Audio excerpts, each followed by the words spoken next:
All right. First off, thank you so much for listening. I apologize that this episode is late. Honestly, I'm working on a project and I don't know how much of it I can talk about, so I'm not going to talk about too much. Just to say, I've been working on a project and I did not want to look at audio editing for a while. So thank you so much to Rachel Weekley, my good friend and contributor, as they did the audio edits this week. And Patreon shout out to Blake, Red Sauce, Sailor Bear, Mael, Meg, Jules, Gabrielle, Cheyenne, Blair, Mary, Jade, Drew, Kate, Becca, Donna, Kirsten, Bry, Taya, Alex, Janelle, Morgie, and Unwoman. Y'all are amazing. You want to be amazing like them? Go to patreon.com/isitTransphobic. Now, here's the episode. Is It Transphobic will be addressing issues of transphobia and transmisogyny. We may also address issues of racism, classism, ableism, and various other intersectional issues in this podcast. So this is a trigger warning. The panelists on Is It Transphobic will also use strong language. So listener discretion is advised.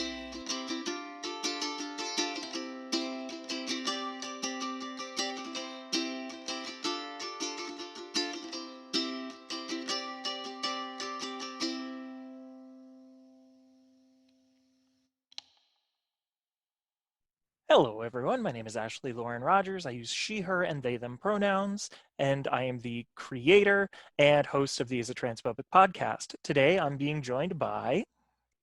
Hi, I'm Jace. I'm a non-binary theater creator and performer based in Brooklyn, New York. I use they, them pronouns, and I'm so happy to be here. Yeah. So today, we're going to be talking about a little bit about Community. This is a show I've been in love with for a very long time. It was one of those shows that, like, every season that it would come out, I would excitedly watch it as it's happening. And so I, like you now, Jace, you have a podcast all about Community, don't you? Yeah, I'm involved with the podcast Advanced Community Studies.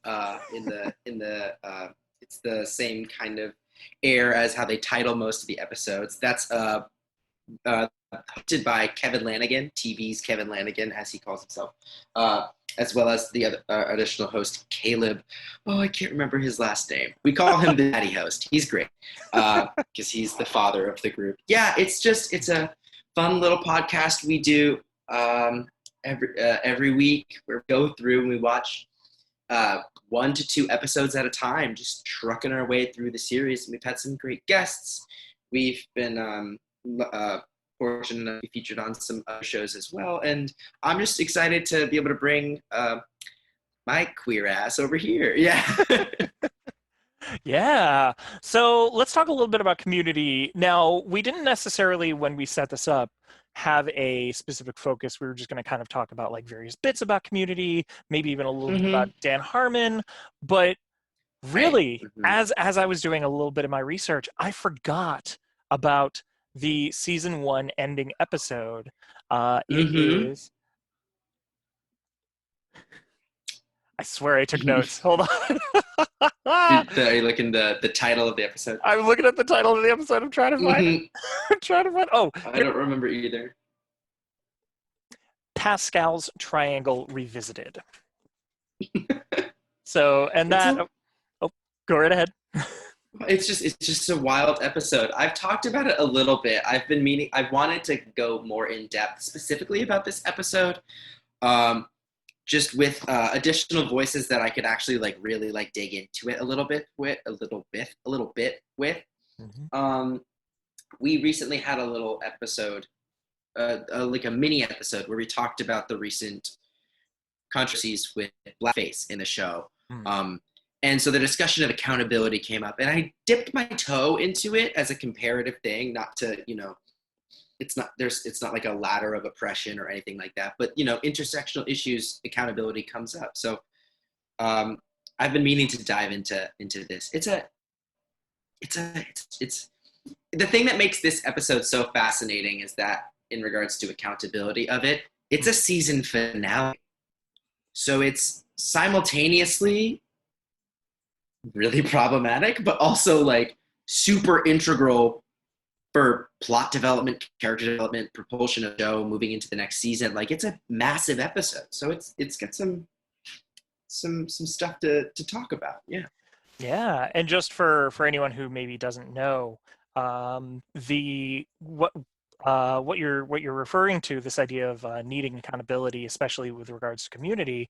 Recently, one of their episodes, as well as a couple of other shows, including 30 Rock, had to Mhm. pull an episode from streaming because it had a character. In the case of Community, it was slightly different, but they were in full, absolute dark black makeup, portraying a drow, Mhm. a dark elf. A dark elf. Hmm. But I thought that the conversation that they had about that was actually like rather interesting because, of course, Shirley immediately goes after like, are we just not going to talk about this? It's like, Are we just gonna ignore this hate crime, right? and like there is an interest. Like I will say, I will use the word interesting, but there is an interesting Mm. discussion about that. But at the exact same time, it is a thing where that style of like not even that style of makeup, but the style of makeup of putting black color over Mhm. yourself has been used to absolutely like it. I mean, it's. Sorry, I walked into a thing. This is what I was talking about. I knew where I was going with it, Mhm. but I walked into it. Um, I do that all the time. so the word I will use is interesting. There's an interesting discussion that goes on within the show, but ultimately, outwardly, there are hot takes that say that style of makeup isn't offensive, and there are hot takes that will say absolutely you should not be doing that because there are a lot of people that use that, and it does harken back to blackface. Um, Hmm. I don't necessarily know that I am equipped at this exact moment to jump into a conversation defending or etc. But I will say that I tend to agree that people probably should not be putting black makeup all over themselves, regardless of the Hmm. historical Hmm. context.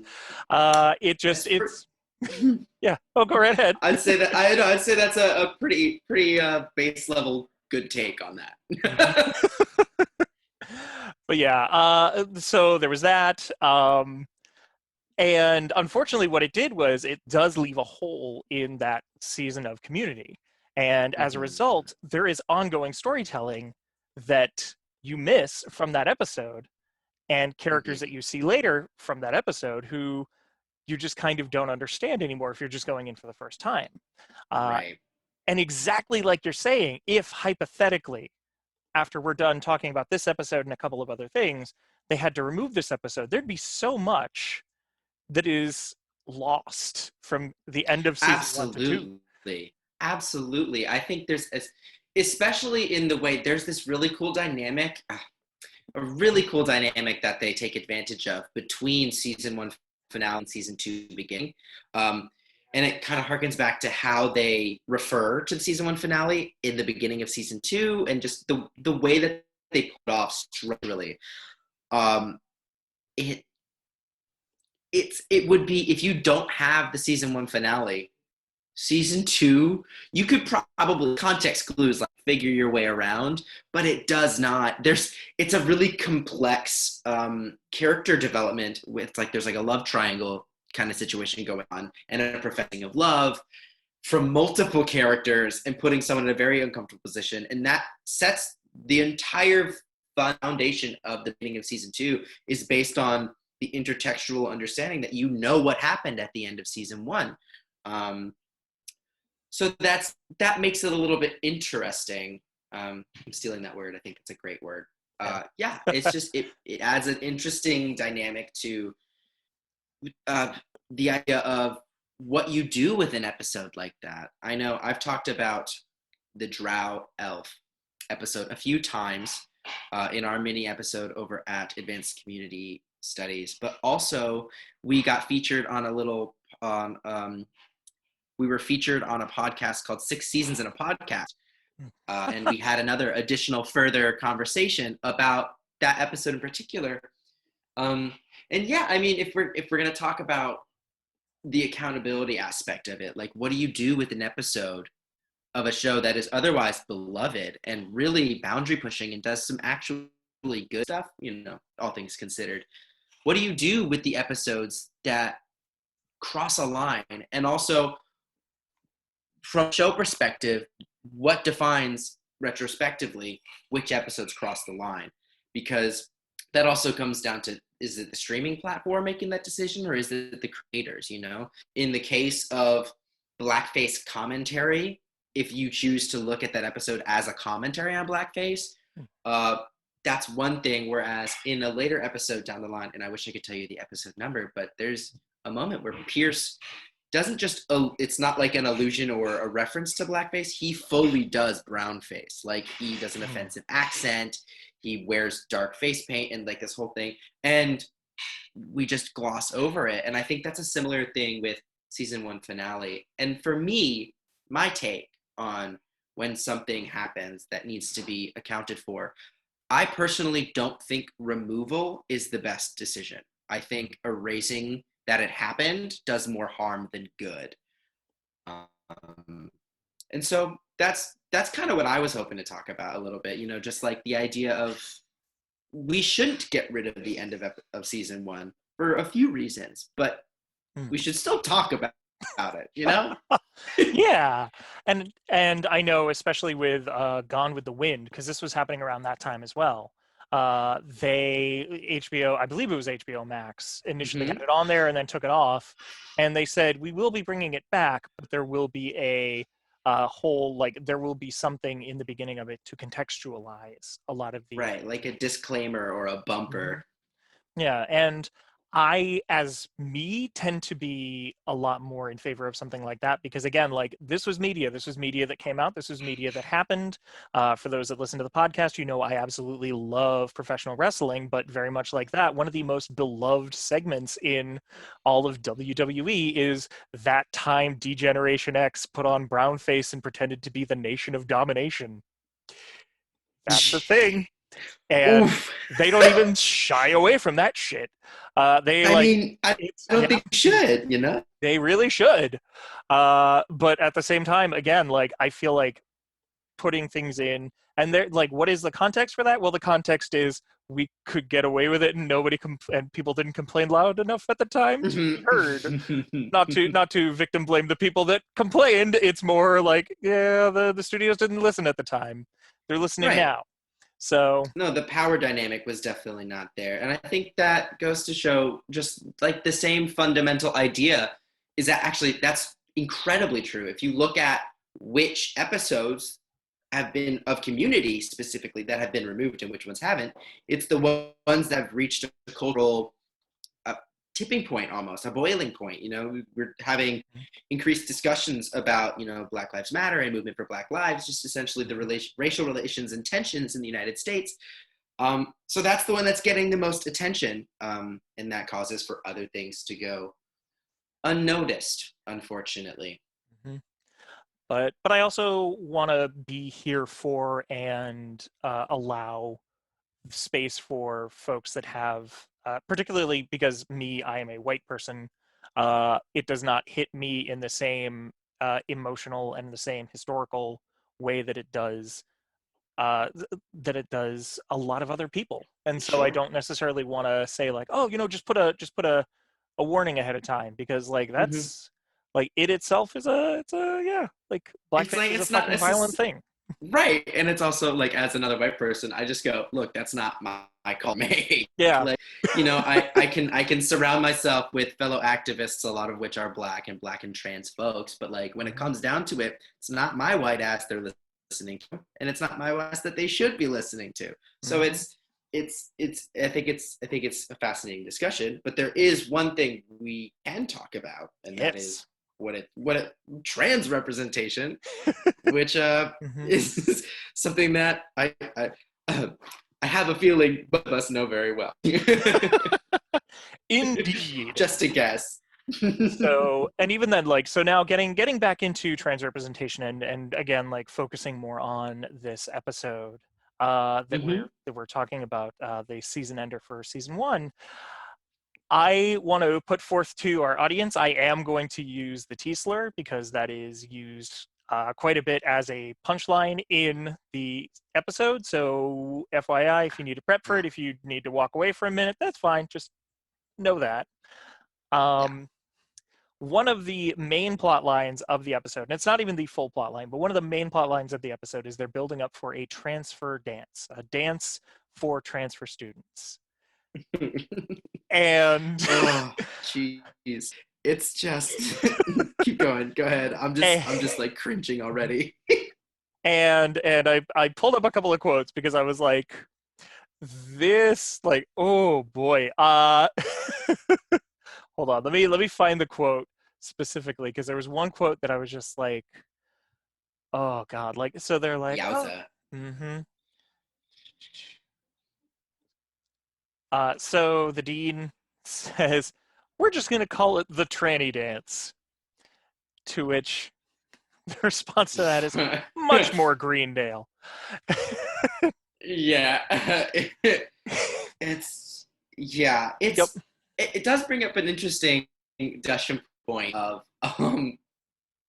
context, Mhm. which does remind me of the other episode as well. And context is its own monitor. Whether you're discussing intent versus impact or any of those things, context versus perception.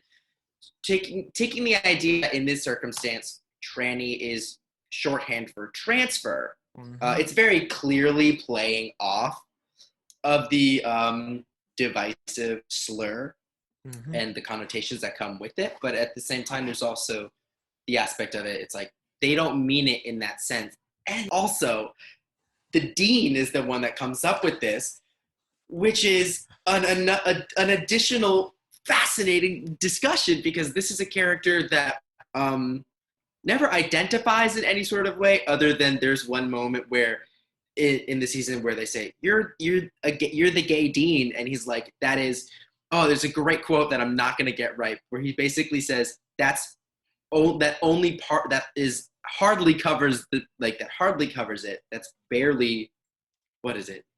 He basically says like that's only part of it and does not represent me at all. But he's very clearly some form of queer. Like there is a queerness about this character, and it's fascinatingly kind of celebrated in a certain sense. Gay is only 1/7 of what I am. Yes, exactly. Among other variations, it's a great. In that episode, they're also talking about kind of politicizing, just to kind of almost like virtue signaling in a certain sense, which is a whole other discussion. But like, yeah, he's always been a fascinating character to watch because he cross dresses, and among other things, he wears a lot of costume, very flamboyant. Honestly, like I watch him and I go, I love this. Like it's fabulous. He's clearly not well versed in issues. He's actually the character that they probably mark as the least politically aware, even though the one trying the hardest throughout the entire show. But that fits exactly in with him using the T-slur to represent the transfer dance. It's a little misguided. I will also freely admit I find it funny, but at the exact same time, it's just like, yeah, yep, there are definitely going to be some folks that immediately are like, nope, hard no. And it's just like, okay, nope, I hear that. But also, it is kind of funny in all of that context. The other thing with the dean, because they sort of like, yeah, the dean is fascinating. Like he, like he's like kind of a furry sometimes. It's like. I love it. I mean, I have plenty of friends that are furries, and it's just like it's that meme of the guy pointing at a butterfly.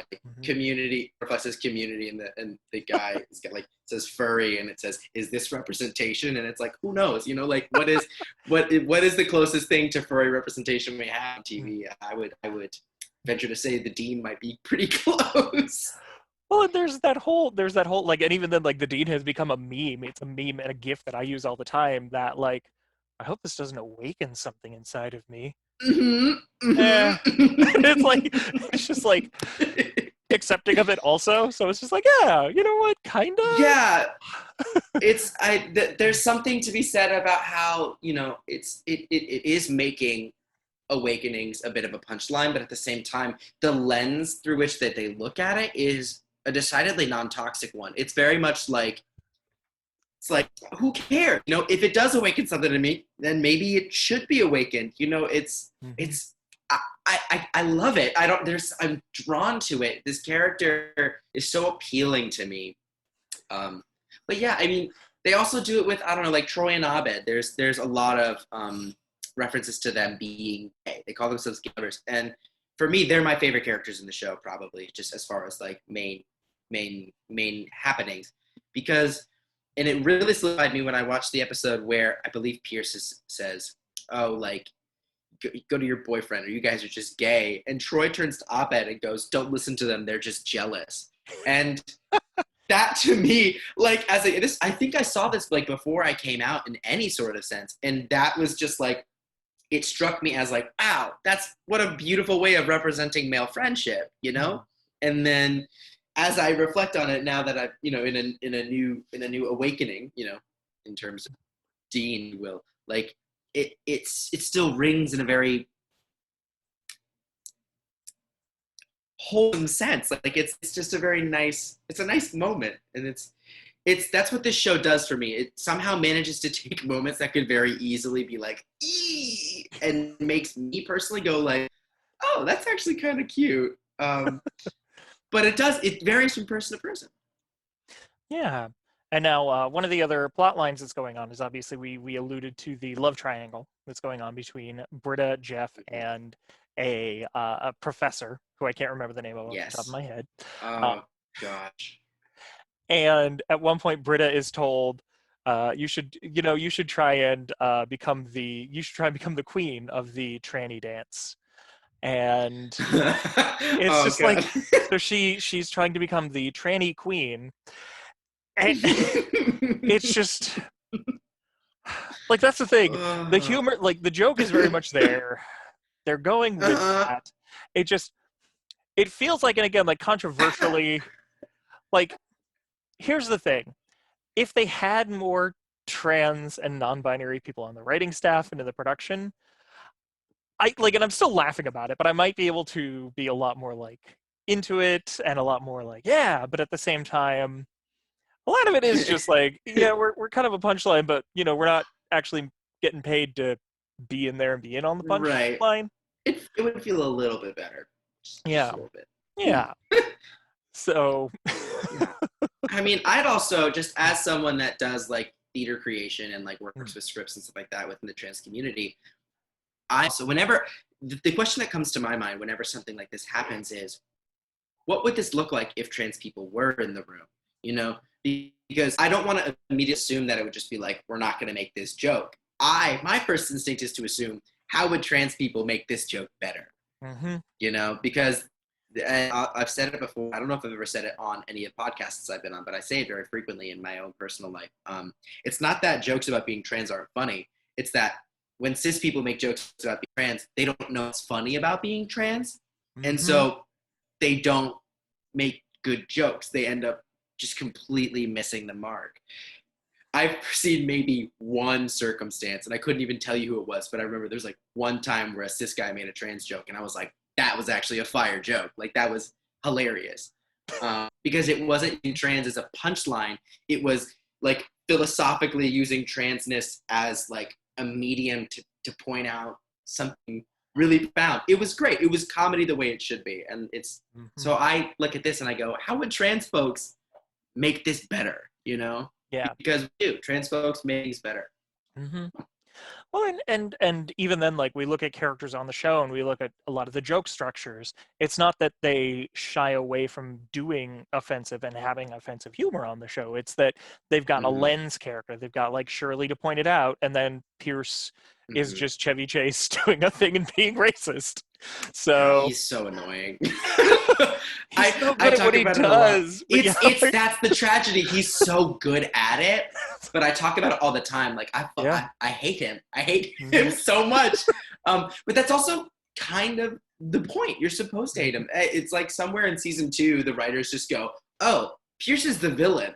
Let's just lean into this," and they do. And that's when I start to go, good, but then also it just hurts. It just makes you so angry. But yeah, I talk about it a lot. That is the thing. Shirley is very much the let me point it out, and I talk about this also on the other podcast every once in a while. The idea of lamp shading, where it's basically, and I talk about it. I always refer back to Big Bang Theory because they do it the best out of anybody. Sheldon says something super sexist, and then one of the other characters, doesn't matter which one, because it's any of them, goes, Sheldon, that's sexist.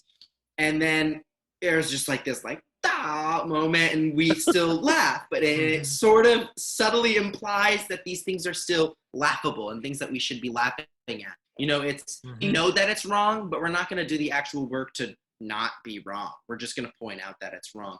So on one level, it's like, yeah, this is like it's self-aware and like awesome. Kudos to that. We love self-aware humor. On the other hand, it's like, but you're still doing it. Like you're still saying these bad things. Yeah. Oh, Pierce. Anyway, so and throughout, oh man, yeah. So, admittedly, also one of the other like not a deep joke, but like a very like small joke that people tend to forget about this episode is at one point, the name Danielle Harmon comes up as a competitor, and oh my gosh, I forgot about that. Yep. And so it certainly does. It's very clearly a reference to Dan. Yeah. And Dan is a figure we really should talk about before. We should. Yeah. We should. Before we end, because Dan is a what many would say a complicated figure. Complicated indeed. Yeah. And yeah, why don't we go there, and then we'll talk about the implications of Danielle Harmon. Dan the human. Not the worst episode of Adventure Time. No, but Dan the human. Oh my goodness! I forgot. Wow! I did not expect you to go there, but my brain was so happy you did. So Dan himself, when talking about this particular episode, he has distanced himself from it. He has apologized for it. He realized that it was like, oh yeah, okay, this was offensive in a way that I knew existed, but I didn't actually realize it was as, for lack of a better term, as bad as it was. But also I'm trying to find, because I found a thing that summed it up a lot better, but like, because I remember I listened to Harmontown while that was still going on podcasts. Oh, yeah. And there was a moment where he would get real very often. And one of the things he got real about was apologizing because he had a very inappropriate use of his power in Community to there was another writer, I'm trying to find her name. I don't remember either. I feel bad about it, but yeah, like I just looked it up. That's why I'm kicking myself right now. I'm clicking through all the things. What did I find? Here we go. Okay, so right now I'm looking at something from the wrap.com. There's a lot of other spaces that will that have this same story, but essentially a writer for Community, Megan Gans, he admitted to abusing his position, essentially saying that like what had happened was, sorry, I don't know why I'm having such a hard time just describing this. Words are hard. Yeah. So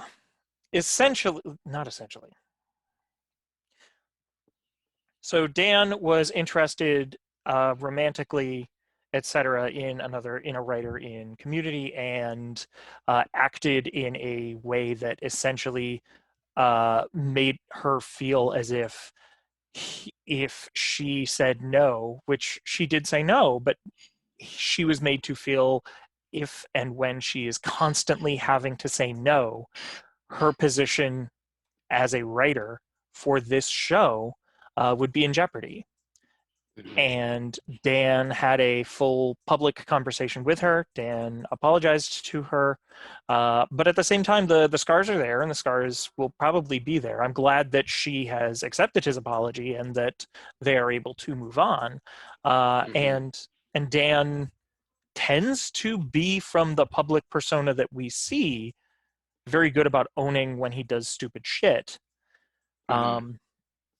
But at the same Very time, frequently, yeah. Well, very frequently, I when just a lot of the accountability keeps coming up with this show, and I think that that's very fitting. Very often, when I refer to and have referred to how men can move forward after allegations of some sort of sexual misconduct occur, Dan Harmon comes up a lot in discussion. I think it's established right off the bat, like you said, the harm's done. You can't undo that harm.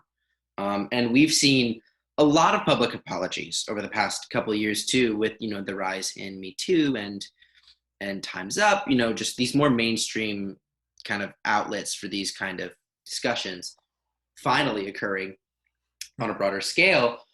But we've seen a lot of circumstances and examples of men who, when being brought to some sense of accountability, don't really apologize, or they try to explain their way out of it.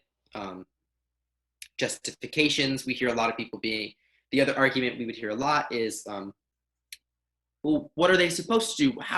What are men supposed to do? And very often, when I was faced with that question, I would very frequently bring up Dan Harmon, because there is something to be said. First of all, I mean, yes, he did cause irreparable harm, but there's something to be said about how he has publicly really, like, his form of accountability is kind of, I hesitate to say gold standard, but it's close. Like, he really kind of established a base level of how you should at least attempt to go about doing, because you can't undo what you've done, but to say, I did this, it was wrong. And that's the start of the apology. So frequently we see people being like, all this stuff has come out with me, I'm deeply sorry, blah blah blah, but they never own responsibility. And that's how he started. It was, I did this, it was wrong. And he owns up to it, and he not only does he open up to it, but he has conversations about it, and he welcomes questioning. It's not like a blanket statement that he puts out and he says, I will not be taking questions further at this time. He's like, look, I'm stuck. I have an obligation to answer to these things. So there's that aspect of it. And he's pretty good about that with a lot of things. He's always been kind of there. It doesn't mean he's perfect. I mean, we can look back at even like Rick and Morty, and it took them I think it was 2 seasons before they got any women on the writing team. It's and even still, like, it's complicated. It's interesting. It is accountability, and that's the name of the game. Yeah. I remember hearing about the Harmontown. I haven't heard the Harmontown one specifically, but you were saying you have. Yeah, it was a while ago, admittedly, so I can't necessarily speak with a lot of clarity, because again, like, it was a while ago, and I remember, I listened to it all the time while I was cleaning the theater that I was working at, and I remember it hitting me in a way that was very different from a lot of these other ones. And again, like, I think a lot of it was because, like you say, he admitted it. He says, yes, I did this. And ultimately, just to bring up the point that you brought up, there's a lot of people that will say, oh, well, what are they supposed to do after that? What can they do? And the answer, like, truthfully, the answer is, it's not up to us. It's not up to their, like, I'm not going to say it's not up to their victims. I'm not going to say that, because ultimately what they should do is not a roadmap that any of us need to write for them. That's up to them to figure out, ultimately. Yeah. But if we can't work for them. Yeah. No, like, No, none of us. Admittedly, a lot of that, especially when it comes to any kind of like any kind of community where you are any kind of community where Ha you are, ha yeah, ha. where you're trying to have some form of, like, I'm going to use the term restorative justice, but really in reality, I might be way off base by saying that. Sure. Yeah. But having some sort of restorative form of movement and restorative way to continue, it is about the people that have been, it is about making sure, first and foremost, the people that have been wronged are able to move forward and are okay. And if they don't accept the apology, they don't accept the apology. And that is how that is. But at the Yeah. same time, it's up to the person that did the thing to A, prove that they are not going to do the thing anymore, and then B, Hmm. if it means that they're out, they're out. And for a lot of people that I have Right. talked to about Dan Harmon, that was enough to tell them, nope, I don't ever want to see another Dan Harmon thing again. And Yeah. I respect. At the same time, I'm still watching Rick and Morty. I'm still enjoying a lot of his stuff, but at the same time, Right. the point is you don't ignore that that happened. Yeah. Absolutely. I'm in the same boat as you. I very much still enjoy a lot of the stuff he does. I do bring with me the discourse about it. I think it's important, um, especially like as queer folks, the idea of non-concrete thinking is kind of baked into just our theory, really. Mhm. And being able to hold conflicting ideas simultaneously. So the idea of being able to go, look, I fully acknowledge the harm that this man has done, and it's something that troubles me. Um, well, at the same time, I love his work. He's got this really fascinating way of telling stories, both structurally and tone wise. Like he's got a fingerprint on it. Best proof of that is when you watch Community season 4, they refer to the gas leak year, which was the year that Dan Harmon wasn't on the show, and everything just got just a little weird. Like it just wasn't fully the same. A lot of the stuff was structurally the same. They followed his format, but without, he's got a very distinctive fingerprint. But I agree with what you're saying. When it comes down to harm being done, steps need to be taken. It really is. It's not one. It's not one-sided. It's, the victim has a perspective that should be respected and taken into account. The person that did the harm also needs to be actively involved in these discussions. And when it comes down to it, it's yeah, the restorative justice is like one of those. It's not. I don't know if that's the right word. I was searching for the right word. I'm not sure I can Yeah. find it, but it reminds me of like I don't want to say reparations because that's loaded in a different sense, but essentially the idea of when harm is done um, within a truly accountable structure, steps need to be done to acknowledge the harm and then try to reduce the harm as much as possible. And if you can't reduce the harm, do something to help manage the harm. I think there's different, there's different ways to kind of look at what that means, and that varies from case to case. But yeah, I think there is something to be said about the fact that Dan Harmon actively held a conversation with this person. And not only did he own up to it and have a discussion and take steps to kind of not necessarily right the wrongs, but like make things easier or, change things up a bit, like really present some sort of open healing discussion. He also provided a platform for this person build off of, which is a really powerful notion to say, hey, in the discussion of the harm that I've done, I'm going to bolster the voice of the person that I harmed, which is very far from what most people do.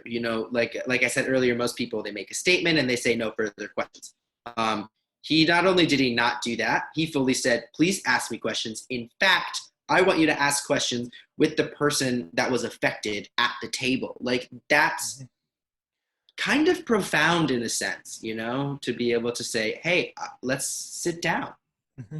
And just to throw this out there also, victims are not responsible to, in any way, shape, or form, communicate with their abuser ever. Absolutely. There is no obligation. That is not your job. Mm-hmm.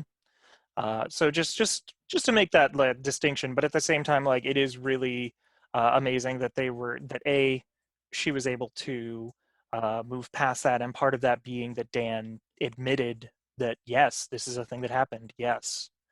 So that said, Daniela Harmon. Right. Love her. She's great. Yeah. So I think because again he has walked back from this episode and realized that there was a lot of harm done, and you know, like it's a dumb joke. It's a dumb quick thing, like, oh, you know, just feminize my name. Add an A. Mm-hmm. That's all it takes. Mm-hmm. I wish that's all it took. Right?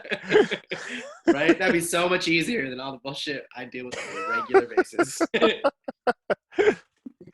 Oh, but yeah, like so between that and between a lot of the later episodes of Harmontown where there are members of the community that he brings up. Admittedly, I wish he had more trans guests that were doing things, because he would have a lot of like I wish that about everything. I wish that about everything. But I agree. Yeah, specifically in a context where you are talking about, using the T-slur. Yeah, for sure. Yeah. So, yeah, with I'm kind of it's so funny. Like it's so funny because I'm realizing I'm kind of Dan Harmoning as I'm like putting together this discussion because so much of it is just like I'm going down a path. Okay. Yeah. I love nobody. For those of you listening, actually just did the Dan Harmon hands thing that he always does. He's like with the two hands, like almost like "Don't Cry for Me, Argentina," but just like brought in a little bit. Oh, but yeah, like it's because I'm trying to keep it in context with the episode, but so much of it is outside of the episode because really, when it boils down to it, it's one joke that gets told over and over again. It's the T-slur exists. It's not meant to exist like this. Let's find as many ways that we can joke about it. Right. But in reality, so much of it is because of Dan the Man, and again in later episodes of Harmontown, his guests would be like most of the guests on Harmontown in the beginning and later on. They tried to keep that essence going. Were people that were just in the crowd. It was just that was part of the appeal. Is like you show up to Harmontown, you might be up there, you might be a guest, and so there are a couple of folks who have been regulars on Harmontown who transitioned, and they had like a very frank discussion with a non-binary person that they just pulled up. I think their name was Nova, and it was really cool because great name. Yeah, like respect. Wow. Respect. Wow. Good name. Kind of jealous, not gonna lie. I feel like, it's what is it? It's that Deadpool moment of, what's your name? Negasonic Teenage Warhead. Ah, can we switch? Right, yeah. I actually, is that weird? Is that just, okay, I have to ask this because I haven't been able to ask this to other people. I meet other trans people all the time, and I'm like, shit, I want your name. Is that a universal experience? Like, is that a thing where you like, you look at someone and you're like, damn, you chose a great one. Fuck, I want a new one. I think because I will freely admit, like for me, like at this point, I'm an old trans person, so I'm like, all right, no, like I'm here, I'm good, I'm Ashley. Oh, that's a cool name though. Like oftentimes, I think because we have had that experience where we are like, hey, everyone has the freedom to choose their own name. Yo, yes. You know, you don't have to be trans or non-binary to choose a different name. I find it so funny when cis people like hear a name and they're like, dang, I wish that was my name. And I'm always like, it could be. Like, you could like be. It really could be. Like, it's that simple. It's actually, you don't even need a government document to let you know what you are. You can just go by that name. Yeah. It's yeah. So anytime I meet a trans person named Jasper, and let's be honest, there's a decent chunk of us, like I go, that was almost my name, you know? It's one of those. Fun moments. Anyway, Nova. Sorry for the Yeah. tangent. So, but yeah, like, and Dan being Dan with the, he was asking questions, and they were actually like fairly respectful, but at the same time, it was, like they were given the ability and the option to kind of like try and stop him from being an idiot, but Yeah. he owns his idiocy, so it's kind of it works, and it was kind of cool, especially for his Right. listeners, especially for people who were just sort of there and maybe didn't know that they knew non-binary people. Um, Right. and so for me, there's a lot of good that has happened, and he is pretty good about owning this and other things. So for me, I don't know. Yeah. It is. I do. It's when breaking down the joke. I think it's really interesting. Mm. I I I like. I have this weird special spot in my heart for like philosophy in a lot of sense, which does tie a lot into comedy. There's actually a great book, which probably would deserve its own conversation about is it transphobic, because I'm sure there's a thing in there because I haven't looked at it in a minute, called Plato and a Platypus Walk into a Bar, and it's explaining philosophy through jokes, and it really kind of breaks down to the idea that all jokes, no matter what, are based on some sort of philosophical concept. Either it's a betrayal of that concept or it's an acknowledgement of that concept in some way. And we can talk about jokes with like the punchline is jokes that punch down, right? The punchline is someone from a place of more privilege punching down to a more oppressed, identity or person of any sort. There is something to be said about the idea that while yes, the T-slur is technically the punchline, the thing about it isn't that it's ha ha ha, trans people are funny, we should laugh at them. The fundamental concept behind the joke is closer to like a treachery of images kind of thing, right?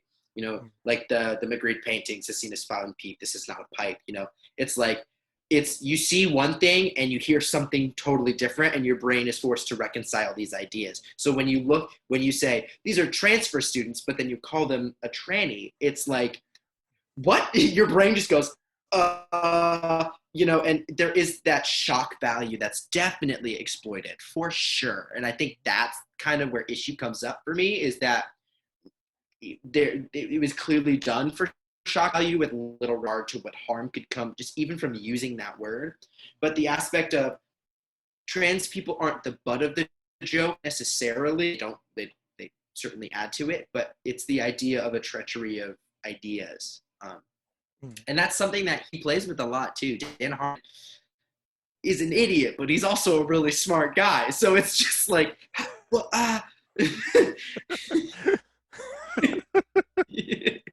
Yeah. Yeah.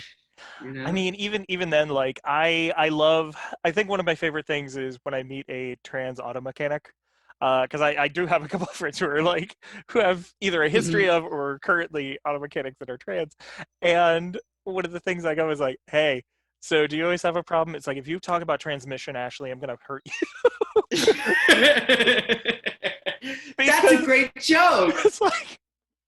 It's just like, and like for those that maybe don't know, for those that don't have that lens, like that is a term that they use for transmission, so they don't have to keep saying transmission as well. And so, wait, they use the slur for transmission? Yeah.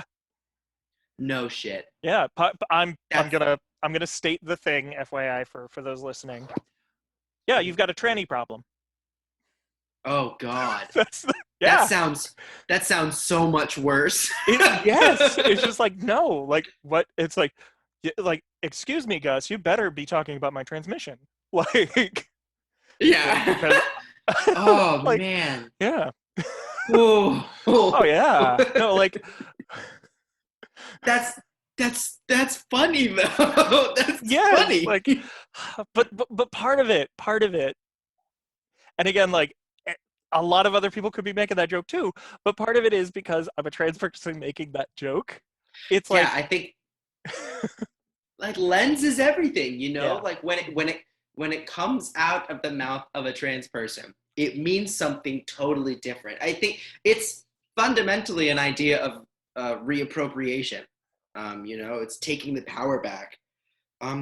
which actually reminds me, this might be a little bit of a tangent, but I actually think this would be kind of a fun conversation to have with you. I love the word queer. Queer is one of my favorite descriptor terms. I think it's a nice, beautiful, concise umbrella term that covers a lot of ground without being, it's defining enough without being too defining, which is kind of a seminal aspect of queer theory.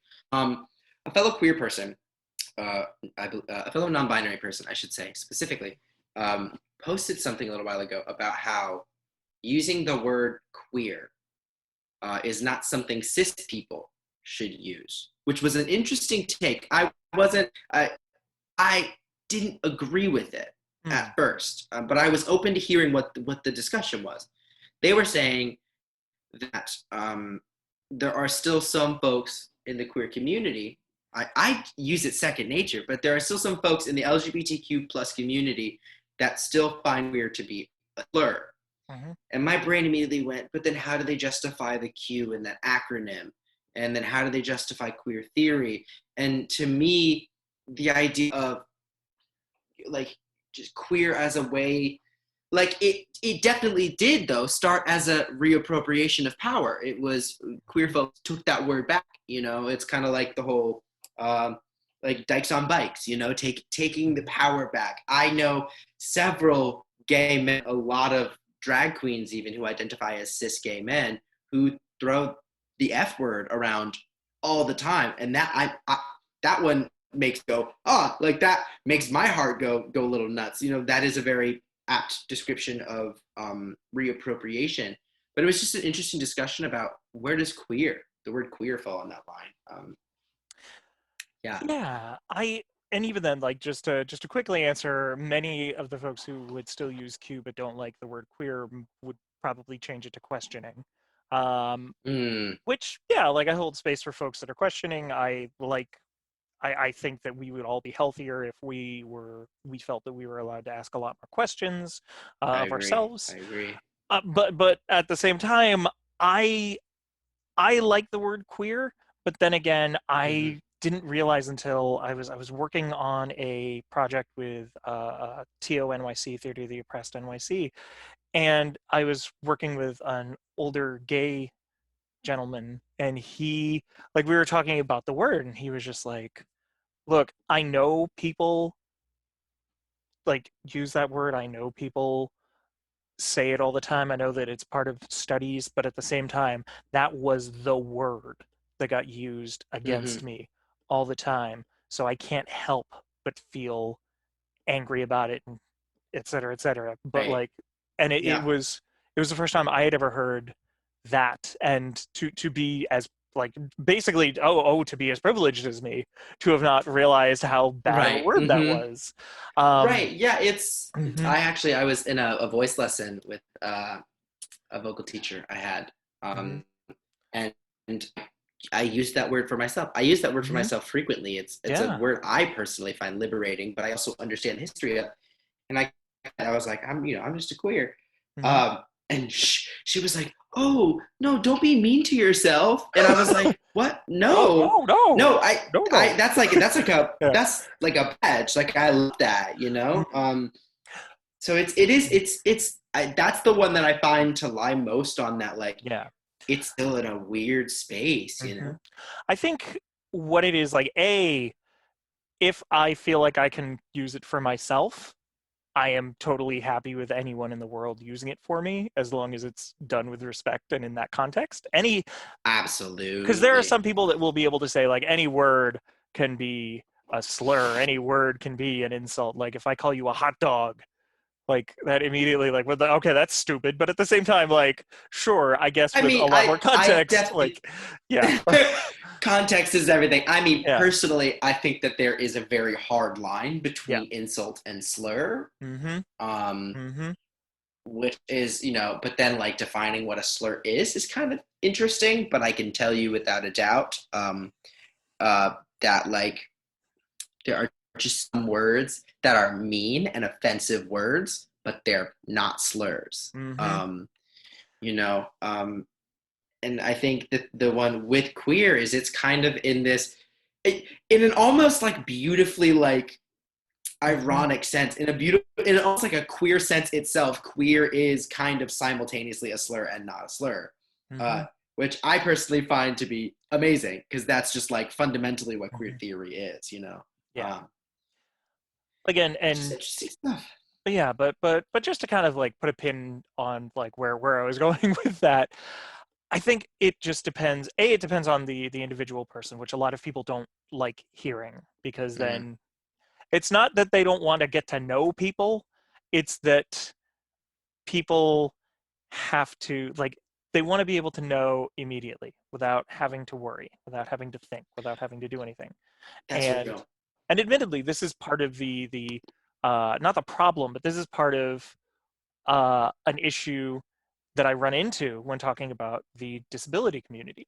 And there was an Hmm. entire episode with W. Kamau Bell's Shades of America, where he focused on disability access in the US. And one of the Hmm. things that they did was every single person had a different way to identify how they identified with disability, whether it's I'm a disabled person, I'm a person with a disability. And so it's like, you've got to kind of get to know what language that person prefers. Absolutely. Yeah, So, I think it's that's very real. I personally love that. Um, when my sister was first coming out, mhm, one of the things, I came out before my sister, so I kind of was like, in a very different sense, of course, but I came out mhm, before my sister, and I kind of like, she asked me about a lot of stuff uh, as she was coming into her gay identity. Um, and one of the first things I said to her was like, look, here's the deal. Labels are for you and nobody else. So you are the only person that gets to decide which labels you're comfortable with. mhm. And if you choose a label for you, that's great, and you can use it for yourself. But nobody gets to hold that power over you. You know, um, it's just it's especially powerful knowing how like just words and the language that we use really, they really do define the lens, the perspective, just the reality we see things through. I know my favorite thing to refer to is how like colors, we didn't have words for certain colors, um, Mhm. and those colors essentially didn't exist until we had words for them. But when you put a word to them, all of a sudden they, they do exist. And it's not that they weren't there before, but Mhm. there's an idea of naming something gives it existence, it gives it power, it gives it reality. And I often refer back to that, even with like the increasing um, development of terminology in the community, right? So like um, genderqueer or non-binary identity, right? Like these are not new concepts, Mhm. but there's new linguistics around them. Um, Mhm. and and I, whenever people be like, "Oh, it's all just so new," I always that just that's the first thing I bring up, because I find it. It's like, yes, in a sense, it is very new, but I also am very quick to point out that there's an element of that it's not new, because that can very easily be turned into an argument of it's new, it's not real, you know, it's just some new development. It's like, no, it's a new understanding of an old concept, and we've got new, when you, it's like when you're a kid and you learn a new word, it frees you up to talk about more complex discussions. And I think that's kind of it.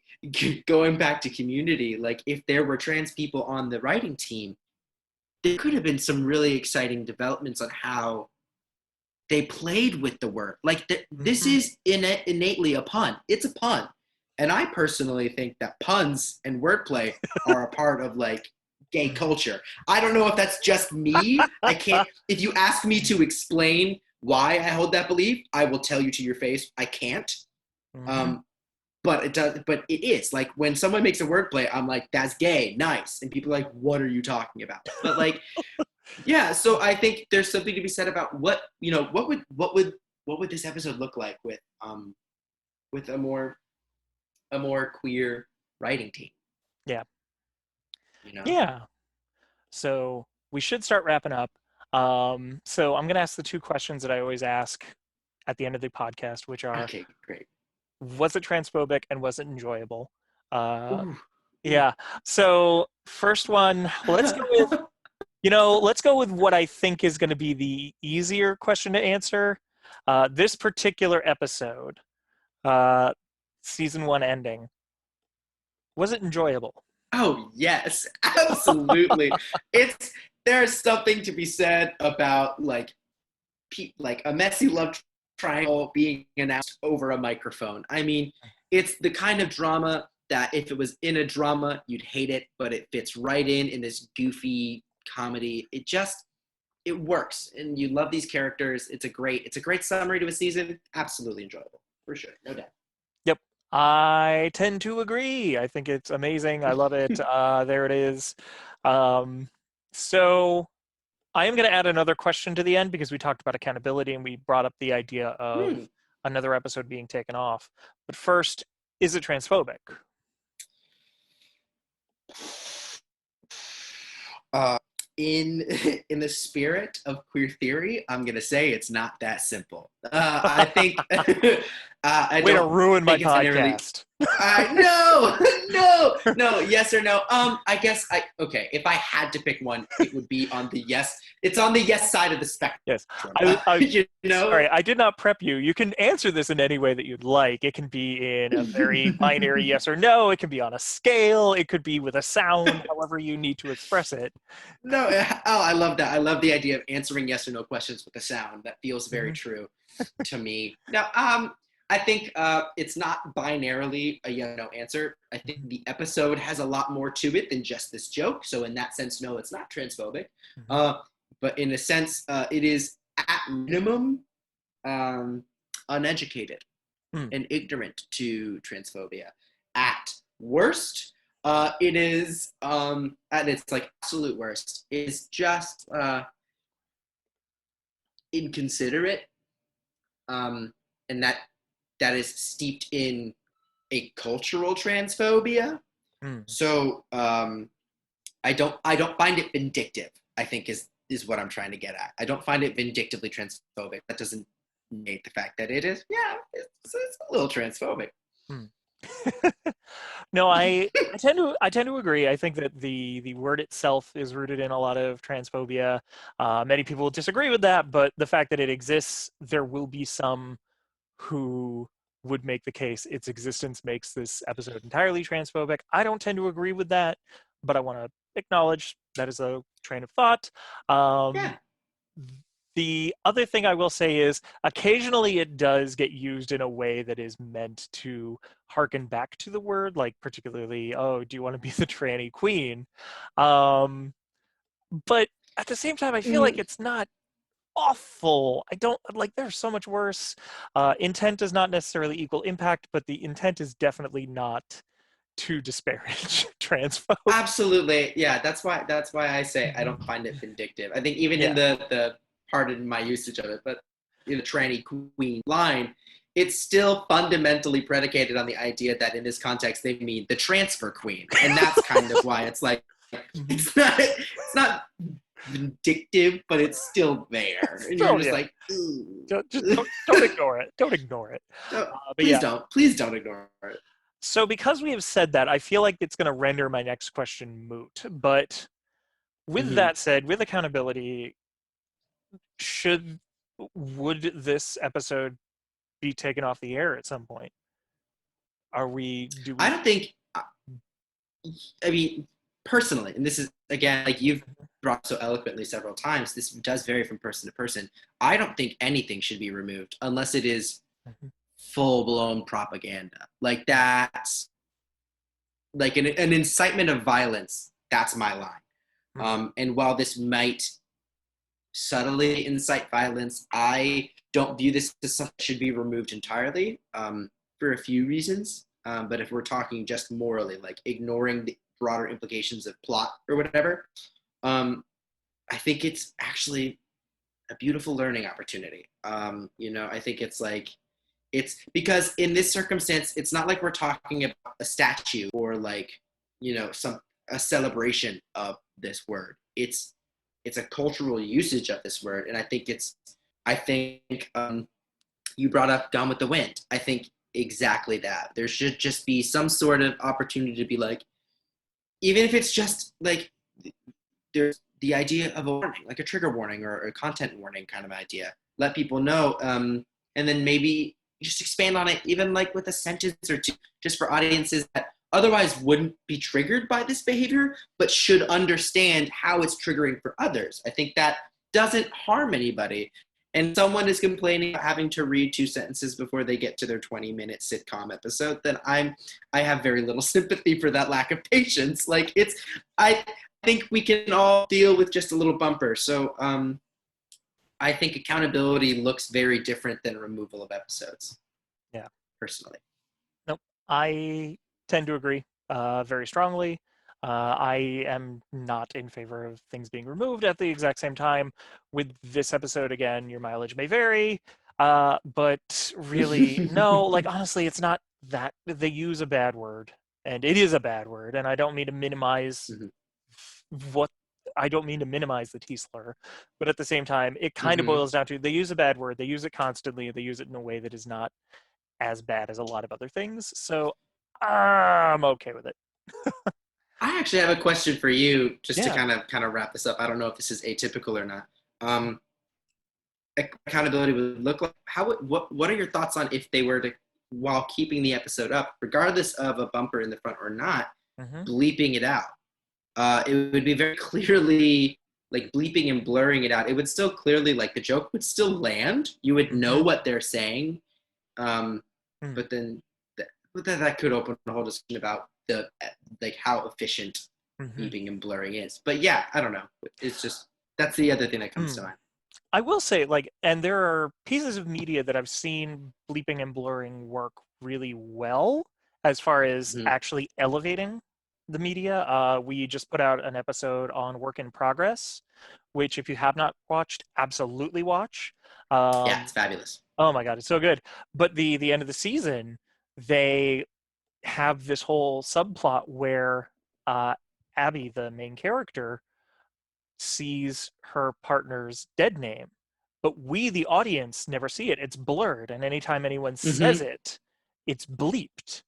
And it creates a lot of like very funny things, because like in your mind, you're like, it creates a very funny thing because you're like, oh, well, that says something horrible. Ha ha ha. Why would they name their restaurant that? But at the same time, you're also like, this is protecting this character because we don't need to know their dead name.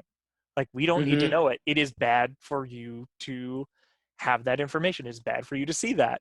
So it's not important. It doesn't matter. It does not change the themes, the story, any of it. Doesn't matter. So for me, I would say, no, I'm not in favor of necessarily blurring or bleeping.